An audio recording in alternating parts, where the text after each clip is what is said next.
Вот еду в сотом автобусе в больницу. И вот столько народу набилось. И водителю еще мало. Это ужас. Тут и кашляют. Вот, ну еще кашляните, Господи. Это ужас. И только народу. Вот в сотом автобусе еду в больницу. А сколько здесь коронавирусных едет? Человек 4. Я вас не снимаю, вы мне не нужны. Я снимаю, что вот видите, друг от друга идут. И еще водитель призывает: продвиньтесь дальше, продвиньтесь дальше.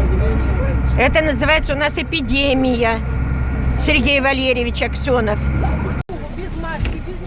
Люди впритык. Зачем так издеваться над людьми?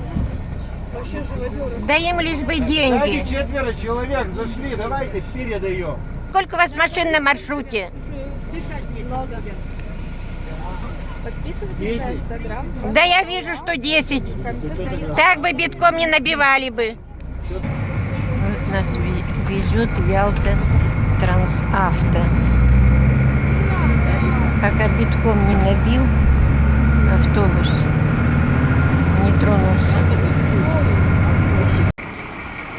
О, Господи, вот приехали на этом автобусе, битком набитым было, просто битком набитым. И это еще мало было этому водителю, который призывал поплотнее встать, чтобы побольше вошло народа. Когда я стала свои претензии высказывать, что сейчас вроде у нас эпидемия, он мне сказал: не умничайте. Вы представляете? Это ужас. Вот я хочу спросить у Сергея Валерьевича Аксенова. Сергей Валерьевич, вы определитесь, есть у нас эпидемия в Крыму или нет? Или у нас страна дебилов? А кто у нас дебил? Я, водитель автобуса, который везет людей как селедку в бочке. А может, вы?